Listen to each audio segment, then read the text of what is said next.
everyone, welcome back to Salem Learning and heartily welcome to our English class. SJ ആണ് ഇന്ന് നമ്മൾ discuss ചെയ്യാൻ പോകുന്നത് നമ്മൾ ഇംഗ്ലീഷ് എക്സാമിനേഷന് റെഗുലർ ആയിട്ട് ചോദിക്കുന്ന കുറെ ഗ്രാമർ ടോപ്പിക്സ് ഉണ്ടല്ലോ അല്ലെ, നമ്മളൊന്ന് സീരിയസ് ആയിട്ട് പഠിച്ചെടുത്താലോ? യെസ്, ഇന്ന് നമ്മൾ ഡിസ്കസ് ചെയ്യാൻ പോകുന്നത് പ്രപ്പോസിഷൻ എന്ന് പറയുന്ന ആ ഒരു ഏരിയ നമ്മൾ അടിപൊളിയായിട്ട് പഠിക്കാൻ പോവാണ്. സോ നേരെ ഫസ്റ്റ് ക്വസ്റ്റ്യനിലേക്ക് വരാം. ഫസ്റ്റ് ക്വസ്റ്റ്യൻ ഇതാണ്: she's good dash mathematics. At ആണോ, ഓൺ ആണോ, ഇൻ ആണോ, വിത്ത് ആണോ? ഓപ്ഷൻസ് തന്നിട്ടുണ്ട്. നമുക്കറിയാം ഗുഡ് അറ്റ് മാത്തമാറ്റിക്സ് ആണ് കറക്റ്റ് ആൻസർ. എന്തുകൊണ്ടാണത്? കാരണം അറ്റ് എന്ന വേർഡ് നമ്മൾ യൂസ് ചെയ്യുന്നത് അല്ലെങ്കിൽ അത് ഇൻഡിക്കേറ്റ് ചെയ്യുന്നത് ചില സ്കില്ലിനെയോ എബിലിറ്റിനെയോ അല്ലെങ്കിൽ ഒരാളുടെ ഒരു പ്രത്യേക കഴിവുണ്ടാവില്ലേ, ഒരു പ്രത്യേക ആക്ടിവിറ്റിയിലോ അല്ലെങ്കിൽ ഒരു സബ്ജക്റ്റിലോ ഒക്കെയുള്ള അയാളുടെ സ്കില്ലോ അല്ലെങ്കിൽ എബിലിറ്റിനെ ഒക്കെ കാണിക്കാനാണ് നമ്മൾ അറ്റ് എന്ന വേർഡാണ് യൂസ് ചെയ്യാറ്. For example, he is good at playing chess, അല്ലെങ്കിൽ they are good at cooking, അല്ലെങ്കിൽ I am good at solving problems. ഇതൊക്കെ അതിന് എക്സാമ്പിൾ ആണ്. അപ്പൊ അതുകൊണ്ട് ഉറപ്പിക്കാം.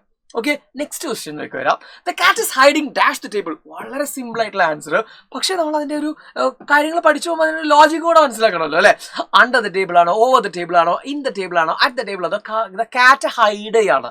ഒരിക്കലും ഓവർ ദ ടേബിൾ ആവാൻ സാധ്യതയില്ല അല്ലെ. ഓവർ ദ ടേബിൾ ആവില്ല. ഇൻ ദ ടേബിൾ ആവാനോ അറ്റ് ദ ടേബിൾ ആവാനോ ഒക്കെ സാധ്യത കുറവാണ്. ഏറ്റവും കറക്റ്റ് ആയിട്ടുള്ള ആൻസർ എന്ന് പറയുന്നത് അണ്ടർ ദ ടേബിൾ ആണ്. അണ്ടർ ദ ടേബിൾ ആണ്. എന്തുകൊണ്ടാണ് ഈ അണ്ടർ എന്ന പ്രപ്പോഷൻ നമ്മൾ യൂസ് ചെയ്യുന്നത്? കാരണം the cat is hiding under എന്ന് പറയുമ്പോൾ കാറ്റ് എന്തിനും ഒരു അതിന്റെ അത് അല്ലെങ്കിൽ ടേബിളിന്റെ ബിനീത്താണ് എന്ന അർത്ഥത്തിലാണ് അല്ലെ.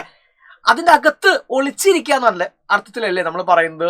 സോ നമുക്ക് അതിന്റെ അകത്ത് അല്ലെങ്കിൽ അടിയിൽ എന്ന അർത്ഥത്തിലാണ് വരിക. അകത്ത് എന്നല്ല, അടിയിൽ എന്ന അർത്ഥത്തിലാണ് നമ്മൾ അണ്ടർ എന്ന വേർഡ് യൂസ് ചെയ്യുക. അല്ലെങ്കിൽ ആ അടിയിൽ അല്ലെങ്കിൽ എന്താ പറയുന്നത്,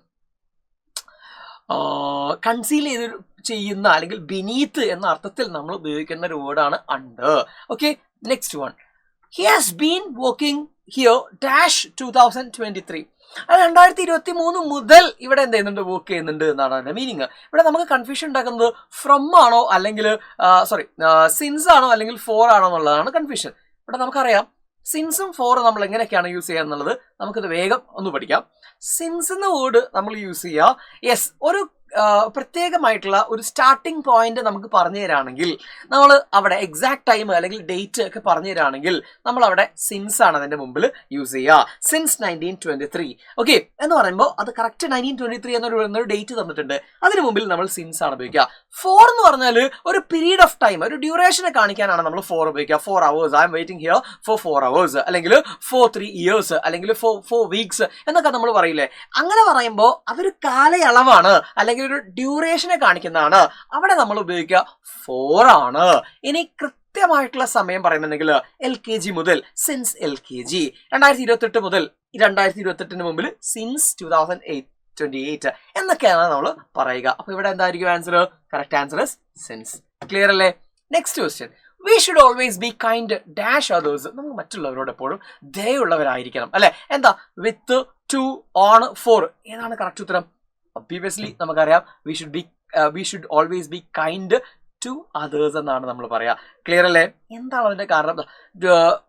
കാരണം ഇതാണ്, this means we should treat other peoples with kindness and respect എന്നാണ് അതിന്റെ മീനിങ് വരിക. കൈൻഡ് എന്ന വേർഡ് നമ്മൾ ഉപയോഗിക്കുമ്പോൾ സാധാരണ പ്രപ്പോഷൻ ആയിട്ട് ഉപയോഗിക്കുന്നത്, കൈൻഡിന്റെ കൂടെ ഉപയോഗിക്കുന്നത് എപ്പോഴും ആളുകളെ റെഫർ ചെയ്യാൻ വേണ്ടിയിട്ട് പറയുമ്പോൾ നമ്മൾ ഉപയോഗിക്കുന്നത് എപ്പോഴും ടു ആണ്. അതൊന്ന് ജസ്റ്റ് ഓർമ്മയിൽ എഴുതി വെക്കുക. ഓക്കെ, ഇവിടത്തെ മീനിങ് ആണ് ഞാൻ നേരത്തെ പറഞ്ഞത്. ഇനി examples: B kind dash your parents. Be kind to your parents. Okay, she is always kind dash animals. She is always kind to animals. They were very kind dash me when I was new. They were kind very kind to me. അപ്പോൾ കൈൻഡിന്റെ കൂടെ ആളുകളെയാണ് ഉദ്ദേശിക്കുന്നതെങ്കിൽ നമ്മൾ എപ്പോഴും, അല്ലെങ്കിൽ people എന്ന് ആവണമെന്നില്ല, ഇപ്പൊ നേരത്തെ നമ്മൾ റെഫറിങ് ടു ആനിമലും പറഞ്ഞു അല്ലെ, ആണെങ്കിൽ നമ്മൾ എന്താണ് ഉപയോഗിക്കുക? കൈൻഡ് ടു എന്നാണ് പ്രപ്പോഷൻ ആണ് നമ്മൾ യൂസ് ചെയ്യുക. ഓക്കെ, റെഡി ആണല്ലോ? Next: dash children love chocolates. Dash children love chocolates. അവിടെ മോസ്റ്റ് ഉണ്ട്, അല്ലെങ്കിൽ much, many, then what, some. ഇത്രയാണ് ഓപ്ഷൻസ് ഉള്ളത്. അപ്പൊ നമ്മുടെ ആൻസർ എന്താണെന്ന് നിങ്ങളൊന്ന് ആലോചിച്ച് നോക്ക്. Yes, dash children love chocolates എന്ന് പറയുമ്പോൾ ഏതാണ് കറക്റ്റ് ഉത്തരം വരുന്നത്? ഇവിടെ നമ്മൾ സംസാരിക്കുന്നത് ആരെ കുറിച്ചാണ്? കുട്ടികളെ കുറിച്ചാണ് അല്ലെ. എന്ന് വെച്ചാൽ നമ്മൾ മെജോറിറ്റി ഗ്രൂപ്പിനെ കുറിച്ചാണ് സംസാരിക്കുന്നത് അല്ലെ. എന്ന് വെച്ചാല് ഓൾമോസ്റ്റ് ഓൾ ദ മെമ്പേഴ്സ്, ആ കൂട്ടത്തിലെ ഏകദേശം എല്ലാ ആളുകൾക്കും എന്തിഷ്ടമാണ്, ചോക്ലേറ്റ്സ് ഇഷ്ടമാണ് എന്നുള്ള അർത്ഥത്തിലല്ലേ നമ്മളത് പറയുന്നത്, അല്ലാതെ മൊത്തം കുട്ടികൾക്കും ഇഷ്ടമാണെന്നല്ലോ. ആ ഒരു ഗ്രൂപ്പിലെ മെജോറിറ്റി കുട്ടികൾക്കും അത് ഇഷ്ടമാണെന്നാണ് നമ്മൾ പറയുന്നത്.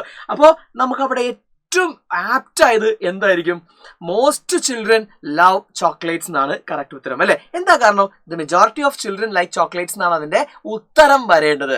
അതുകൊണ്ട് നമുക്ക് പറയാം most children the most children അല്ലെങ്കിൽ മോസ്റ്റ് ചിൽഡ്രൻ ലവ് ചോക്ലേറ്റ്സ് എന്ന് നമ്മുടെ ആൻസർ വരും. ക്ലിയർ അല്ലേ? Next one, he does not have dash money left. He does not have dash money left. Some money left ആണോ, എനി മണി ലെഫ്റ്റ് ആണോ, a few money left ആണോ, little മണി left ആണോ എന്നതിന്റെ answer നിങ്ങൾ ഒന്ന് comment ചെയ്യുക. നിങ്ങൾക്ക് ഏതാണോ കറക്റ്റ് ഉത്തരമായി തോന്നുന്നത് അത് കമന്റ് ചെയ്യുക. അതുപോലെ തന്നെ ഈ വീഡിയോ നിങ്ങൾക്ക് യൂസ്ഫുൾ ആയി തോന്നുകയാണെങ്കിൽ ലൈക്ക് ചെയ്യുക, ഷെയർ ചെയ്ത് കൊടുക്കുക ഫ്രണ്ട്സിനൊക്കെ, സബ്സ്ക്രൈബ് ചെയ്യുക ചാനൽ. ഇതുപോലെ ഏതൊക്കെ ടോപ്പിക്സ് ആണ് നിങ്ങൾക്ക് വേണ്ടത് എന്ന് തോന്നുകയാണെങ്കിൽ അത് നിങ്ങൾ എന്ത് ചെയ്യുക, ഈ ആൻസറിന്റെ കൂടെ ഒന്ന് കമന്റ് ചെയ്യുക. അത് നമുക്ക് അടുത്ത സീരീസിൽ അതുമായിട്ട് വരാം. Okay, so this is SJ Mohammed Shaju signing off from Silent Learning. Thank you.